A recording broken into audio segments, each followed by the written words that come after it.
할렐루야. 주님의 이름으로 축복하고 사랑합니다. 하루를 살아가는 데 있어서 무엇을 위해서 살아가는지 한 번쯤 돌아보며 우리가 주의 말씀을 경청하고 하나님께서 기쁘신 삶을 살아가는 귀한 역사가 있기를 주님의 이름으로 축복합니다. 오늘 말씀을 끝자락에 보면 8절에 그 성에 큰 기쁨이 있었더라. 할렐루야. 우리에게 주신 하나님의 큰 기쁨이 무엇인지를 깨닫고 그 기쁨을 누리는 귀한 시간 되시기를 주님의 이름으로 축복합니다. 사도행전을 통하여 우리의 인생을 돌아보고 하나님의 교회가 어떻게 성장해 나가고 하나님의 일을 해 나가는 그러한 목적 가운데 하나씩 우리에게 가르쳐 주시고 이루어지고 있는 과정을 보게 되는 것입니다. 그 보게 되는 그 역사, 실제적인 역사가 우리의 성경에 기록되어 있지만 이 성경에 기록된 그 역사가 우리의 삶 가운데서도 영적으로 하나씩 이루어지고 있다는 걸 믿어야 하나님의 복된 성도가 될 줄 믿습니다. 그러므로 하나님의 말씀은 살아있어요. 지금도 살아있습니다. 하나님의 말씀은 하나님의 영으로 기록되어 있고 하나님을 믿는 백성들의 고백으로 기록되어 있기 때문에 살아있습니다. 그래서 우리를 감동케 하고 그리고 하나님의 마음을 알게 하고 그리고 하나님의 뜻을 찾아서 갈 수 있는 특별한 능력이 있다는 걸 보게 되는 것입니다. 그리고 하나님의 말씀은 우리를 온전케 하십니다. 온전케 한다는 자체는 우리의 생각이 부족한 것을 채워주고 우리의 마음의 상태, 우리의 삶의 모든 것들이 부족한 부분들을 채워주셔서 온전하게 세워진다는 것입니다. 그래서 우리가 제가 고등학교 때 즐겨 가지고 노는 장난감 비슷한 것이 있었습니다. 그것이 뭐냐면 오뚜기예요. 오뚜기. 여러분 오뚜기 알아요? 네? 알아요? 근데 우리가 지금 어디 장난감 파는 곳에 가든지 어느 뭐 문구점에 가든지 선물 코너에 가든지 그럼 오뚜기가 잘 안 보여요. 희한하게. 근데 저희 때는 오뚜기라는 게 많이 유행했어요. 그리고 시적으로는 어떤 홀로서기. 우리 고등학교 때는 홀로서기. 지금 나도 가만히 가끔씩 그 홀로서기의 시집이 엄청나게 팔렸습니다. 여러분들 뭐 저희들 세대 비슷한 분들은 좀 아실 것 같아요. 그래서 그 시집이 아주 잘 팔렸어요. 홀로서기. 그리고 제가 고등학교 시절이 언제냐면 88년도 올림픽 전세대예요. 그래가지고 제가 중학교 때 우리 서울 코리아 이런 TV가 많이 나왔어요. 그게 뭐예요? 올림픽 개최국으로 선정됐다. 그 TV 많이 봤을 거예요. 그때부터 우리 학교에서 하는 어떤 일이냐면 오름기를 그리기 시작했어요. 오름기를 그리고 또 호돌이 마크를 그리고 그리고 그래서 막 미술 시간만 되면 호돌이 그리는 거예요. 호돌이. 온통 우리 전 국민이 이 올림픽에 모든 집중되어 있어요. 그쯤에서 이제 88 올림픽이 끝나고 이제 89년도 그쯤 때 홀로서기라는 이 어떤 정서적으로든지 우리 한국의 정서든지 이 부분이 어떤 맞아가고 있었던 것 같아요. 그래서 우리 학생들 그냥 듣고 또 책을 사고 저는 뭐 암기하는 건 없습니다. 그러나 그때 당시에 홀로서기 이 말 문구 하나 자체가 자기를 돌아보고 자기의 정체성에 대해서 깨닫고 자기가 인생에 대해서 어떻게 살아가야 되는가라는 부분 그리고 애로운 순간 애로움과 어떤 고난 어떤 어려운 길에서 그럼에도 불구하고 자기 스스로 새 나가는 그러한 어떤 내적 갈등과 내적의 어떤 운동 이런 부분들을 많이 사회적으로 움직이고 있었습니다. 그때 제가 고등학교 2학년 때부터 확실하게 믿음의 길 가운데 결단하고 시작했어요. 근데 믿음으로 결단할 때 어떤 마음이냐면 주일학교 생활도 하고 많이 했지만 믿음이라는 것도 내 마음의 결단이 필요해요. 내 마음의 믿음의 결단이 필요해요. 하나님, 이제부터 내가 믿음대로 살겠습니다. 하나님, 이제부터 하나님 말씀을 내가 꼭 읽고 듣고 말씀대로 한번 살아가겠습니다. 그리고 내가 믿음 생활할 때에 이제는 사람들을 보지 않고 하나님만 보고 싶습니다. 그런 생각을 내가 스스로 했어요. 그래서 교회 생활하면서 학생부 활동하고 뭐 생활하면서 사람들이 함께 모여 있잖아요. 그러나 그 순간 내가 결단한 믿음의 고백이 뭐예요? 사람을 보지 않고 내가 하나님을 보겠다. 왜 그러냐면 내가 초등학교 교회를 다닐 때에 교회에 아주 어려운 일들이 있었습니다. 그래가지고 교회가 분열됐어요. 분열된 사건이 있었어요. 그래서 난 그 어린 마음에 교회가 왜 그런가? 믿는 사람들이 왜 그러지?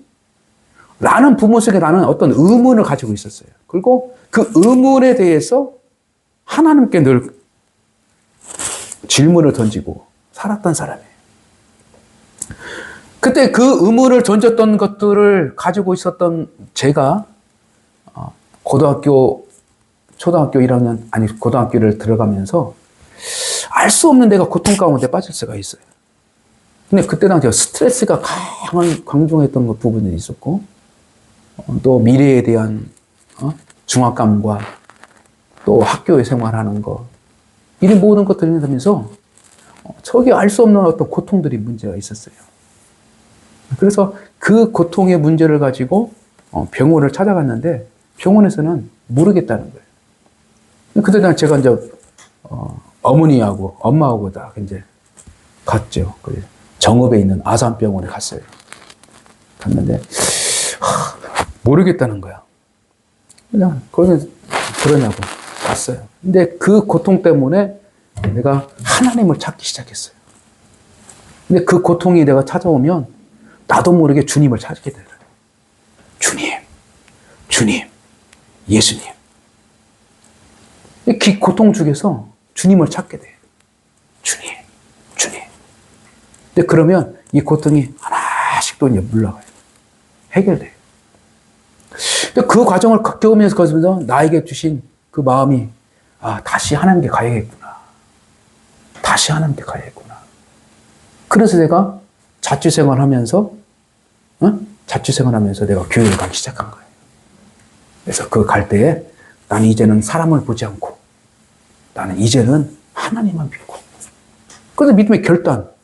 그 결단 속에서 하다 보니까 이제 믿음이 하나씩 정돈되어진 것 같아요. 예배가 무엇인지, 교회가 무엇인지, 하나님의 말씀이 무엇인지, 그리고 구원받은 기쁨이 무엇인지를 알게 되는 거예요. 그리고 그 구원받은 기쁨 가지고 기도하고 또 하나님께 구하니까 성령의 충만함을 받았어요. 방언 기도를 하나님께서 주셨고, 그걸 통해서 하나님의 깊은 어떤 예언적인 어떤 은혜를 주셨어요. 그리고 더 나아가 하나님께서 나에게 주신 꿈이 뭔가를 내가 찾기 시작했어요. 이제는 내가 진로의 문제, 어떤 대학을 가야 되나, 어떤 사람을 만나야 되나, 그런 문제가 있었는데 이제는 하나님께서 주신 내 길이 무엇인가라는 것을 깨닫기 시작했어요.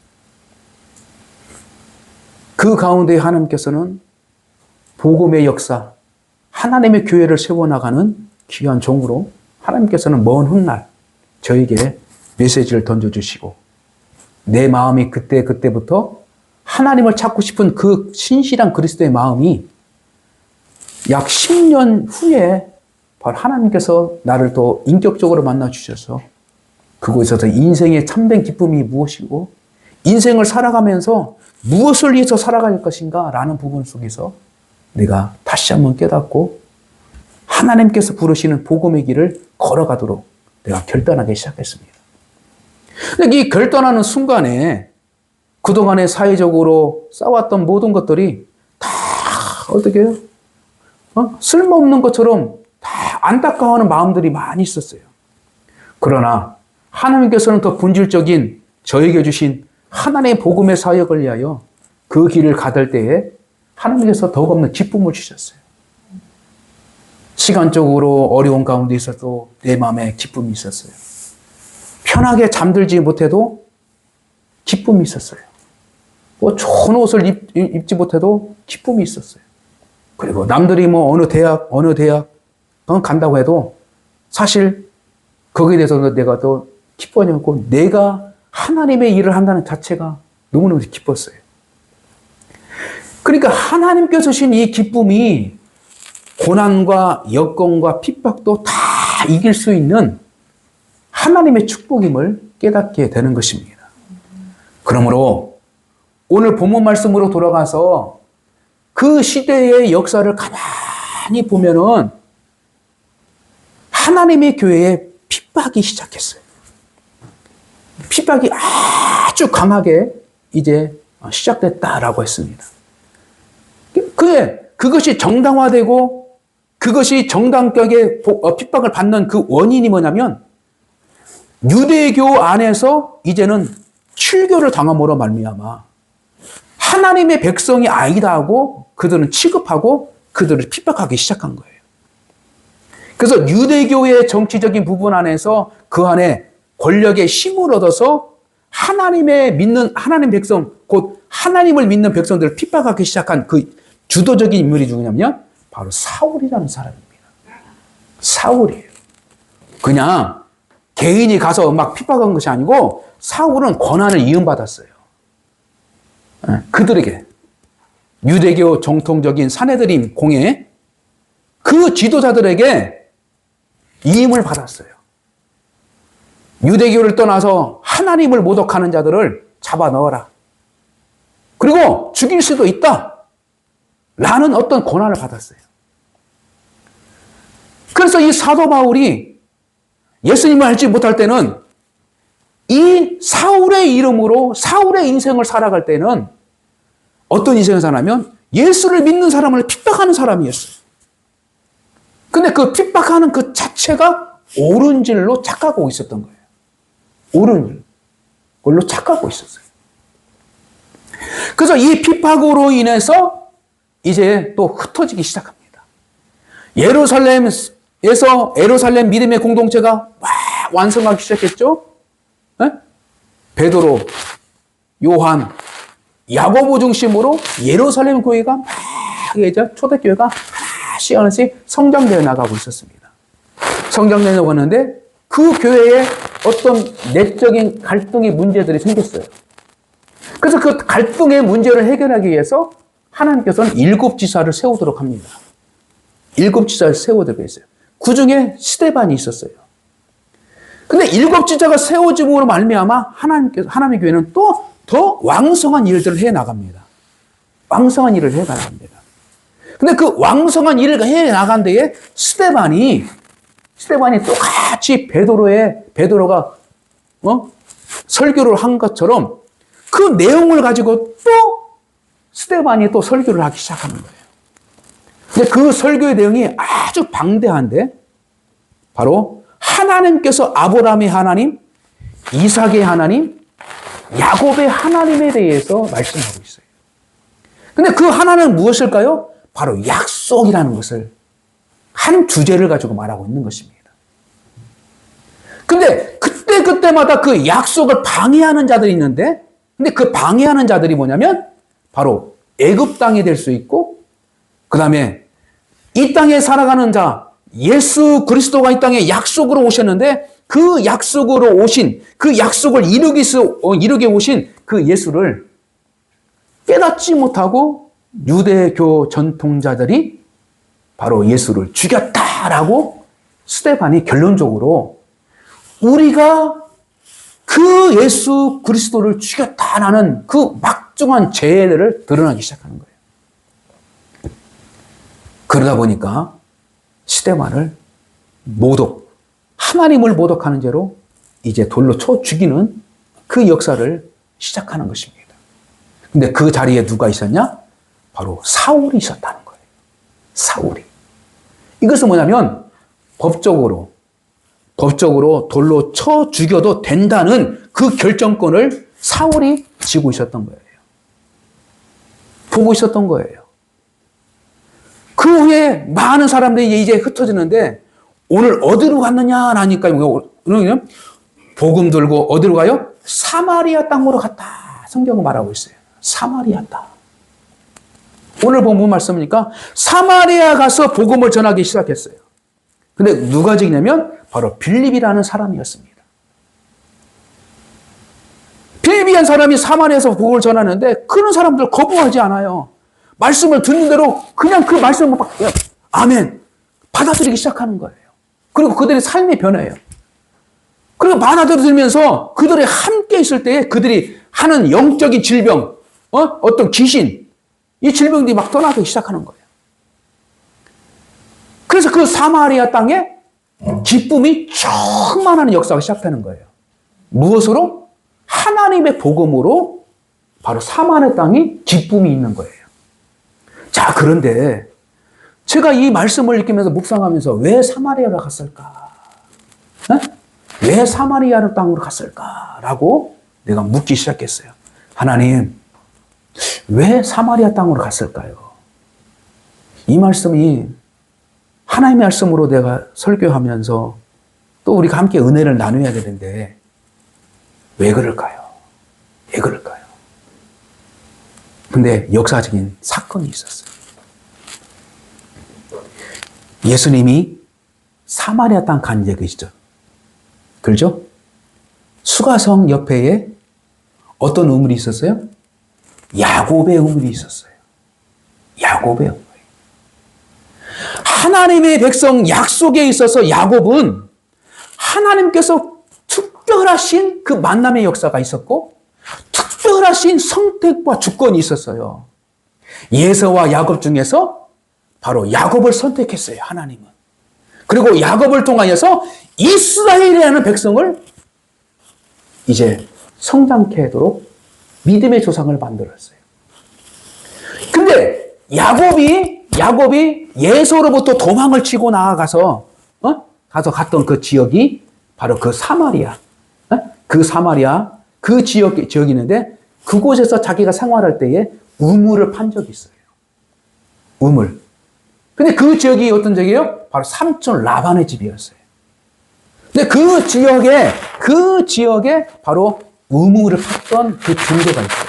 그러니까 전통적으로 야곱이 판 우물로 전통적으로 내려왔던 그 역사적인 사건이 있는 거예요. 그 증거가 있는 거예요. 근데 그 야곱의 우물에서 수가성 그 여인을 만나주신 것이 바로 예수님인데 그 여인을 만나주신 그 의미는 뭐냐면 약속을 이루어 주시겠다는 예수님께서 그 메시지를 던져주고 만나주시고 그를 변화시켜 주시고 그때의 복음의 역사를 시작했던 거예요.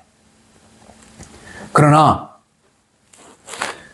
옛날에는 야곱이 살던 땅에는 풍요롭고 무엇인가 양을 치고 풍요로운 땅이었지만 먼 훗날 솔로몬 왕이 죽고 난 후에 안타깝게도 이스라엘 그 땅은 갈라지기 시작했어요. 갈라졌어요. 그래서 남유다와 북이스라엘 땅을 갈라졌는데 그 남유다 땅에는 예루살렘, 다윗이 성했던 다윗성과 솔로몬이 성했던 솔로몬 성전이 있었고 그 지역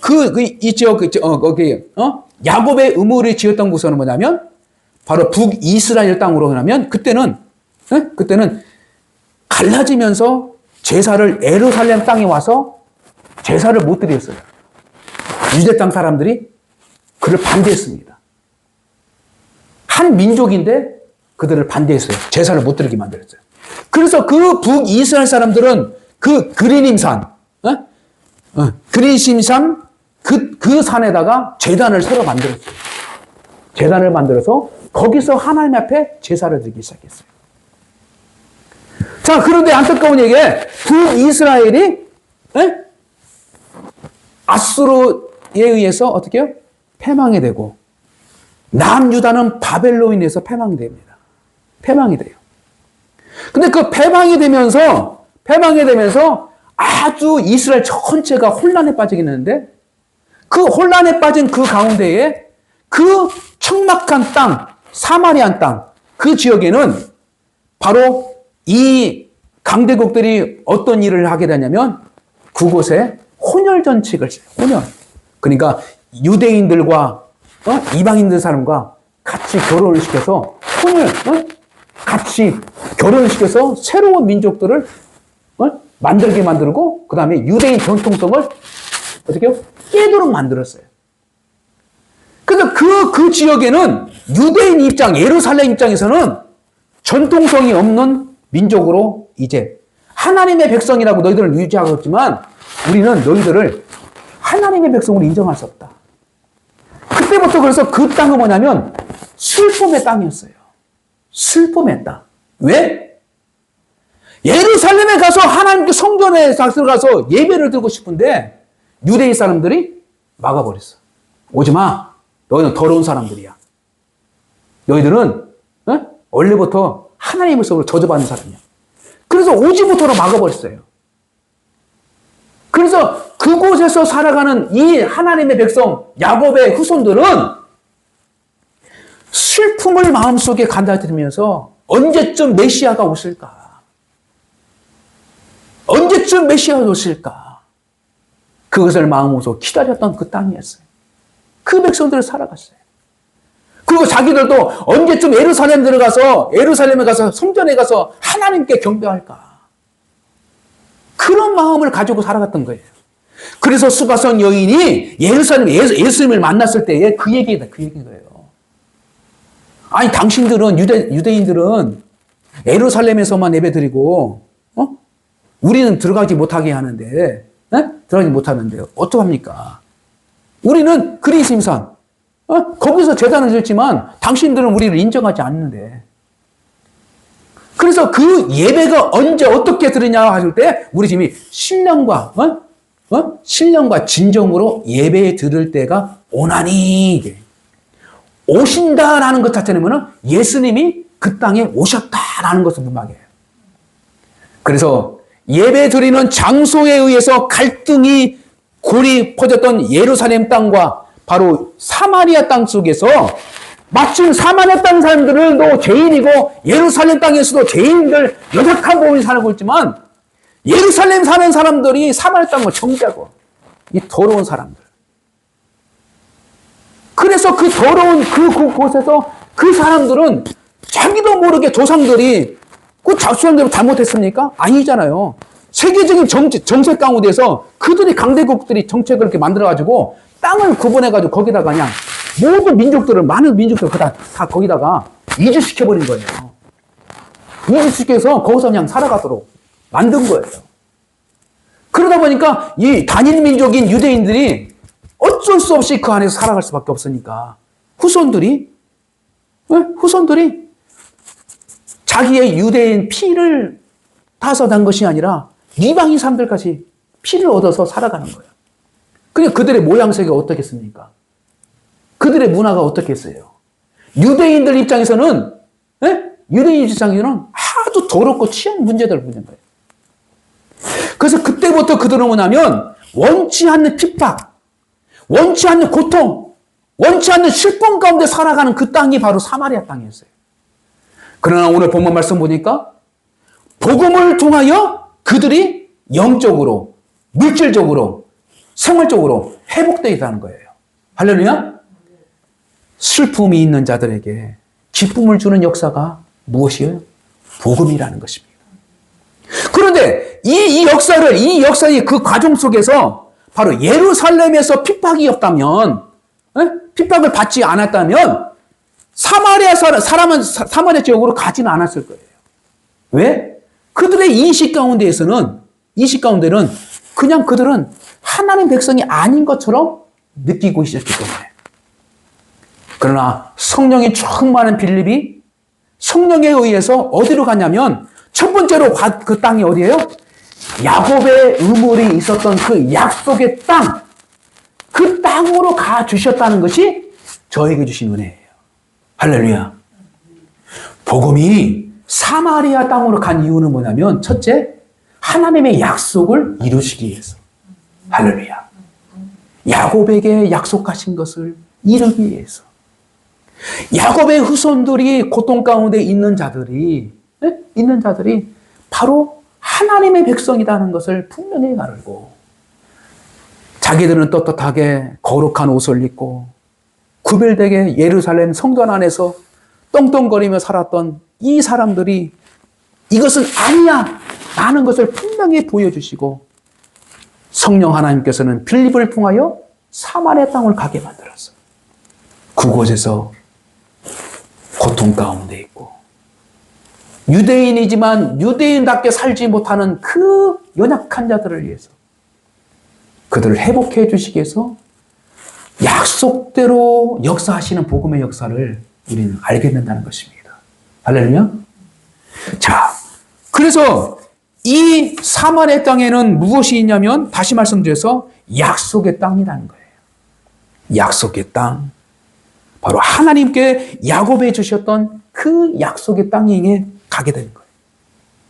그래서 그 약속의 땅에 있었던 사람들의 준비된 역사가 있었는데 그 준비된 역사는 뭐예요? 바로 하나님의 메시아를 기다렸던 그 인내의 시간이 있었다는 거예요. 할렐루야. 그들의 고난과 핍박과 어려운 시절들이 오랜 시간 동안 갈등 속에서 살아가고 있지만 그들은 그리심 신앙인에서 예배를 드리면서 하나님의 역사가 언제쯤 오실까? 구세주가 언제쯤 오실까? 구원자가 언제쯤 오실까라고 하는 그 소망을 가지고 있었다는 것을 우리에게 가르쳐주고 있습니다. 그러므로 우리는 똑같이 약속을 받은 자로 임원해서 하나님의 백성답게 회복되는 역사에 그 복음의 역사 가운데 우리가 있다는 사실을 분명하게 깨닫고 두 번째는 뭐냐면 바로 우리도 사모하는 마음이 있어야 됩니다. 할렐루야. 사모하는 마음이 있어야 돼요. 사모하는 마음. 그래서 하나님의 말씀대로 살고 싶은 마음. 하나님의 거룩한 축복을 받고 싶은 마음. 내 고통을 해결하고 싶은 마음. 그렇잖아요? 내 육신의 문제, 우리 자녀의 문제, 우리의 인생의 문제들이 고통의 문제로 확 있어요. 근데 나의 실수로 인해서 오고 있는 그 고통도 있지만 내가 실수도 아닌데도 불구하고 그 고통들 속에서 우리가 살아가는 때가 많이 있다는 것입니다. 우리가 남북의 분단을 우리가 했습니까? 우리가 이랬어요? 아니죠. 그러나 전 세대, 전 역사 가운데에 분열되어 있다 보니까 그 고통 속에서 우리가 그걸 안고 살아가는 거예요. 그렇잖아요. 내가 부모를 선택할 수 있습니까? 내가 지금 생각하니까, 아이고, 우리 부모님이 대통령이 됐으면 어떻게 됐을까? 나 이제 대통령을 아버지로 가지고 갈까? 이게 가능한 일이에요? 아니죠. 부모는 내가 선택권이 없이 하나님께 주신 은혜의 사건이에요. 할렐루야. 그것을 어떻게 받아들이냐면 하나님께서 주실 축복의 통로를 바라보고 내 부모를 바라볼 때에, 내 환경을 바라볼 때에, 내 고통의 문제를 바라볼 때에 우리가 믿음으로 성장할 수 있다는 것을 믿으시기 바랍니다. 우리 현실의 문제, 고통의 문제, 어떤 문제를 문제로만 보지 말고 이 문제를 통해서 하나님께서 주시고자 하는 복음의 은혜가 있다는 것을 믿으시기 바랍니다. 할렐루야. 말씀을 정리합니다. 복음을 들고 사마리아 간 이 복음의 역사를 통하여서 우리에게 던져주신 하나님의 교훈은 무엇일까요? 하나님은 약속하신 것을 그대로 신실하게 지켜주시는 하나님이시다. 할렐루야. 지켜주십니다. 그리고 두 번째, 그 약속을 가지고 있는 자들을 반드시 하나님께서 찾아가 주셔서 회복해 주신다. 회복해 주신다. 이것이에요. 그리고 세 번째, 우리에게 세상 것으로 기뻐할 수 없는 영적인 기쁨을 하나님께서 해결해 주신다. 할렐루야. 우리가 육신의 것으로, 물질 것으로 기뻐하는 것은 잠깐 지나가거지만 우리가 말씀으로 내가 구원받은 이 모든 것들로는 영원한 기쁨을 이루어갈 수 있다는 것을 분명하게 알게 된다는 사실을 우리는 말씀을 통해서 하나님의 마음을 깨닫게 되는 것입니다. 그러므로 우리의 삶 가운데에 진정한 기쁨이 이루어지는 그 역사는 무엇일로요? 복음을 받아들이는 순간, 오직 예수 그리스도를 인정하는 것, 그리고 예수님이 인정하는 그 삶을 살아가는 자들에게 하나님께서 진정한 기쁨을 우리에게 주시고 그 기쁨의 역사를 경험할 수 있는 하나님의 축복이 있는 줄 믿으시기를 주님의 이름으로 축복합니다.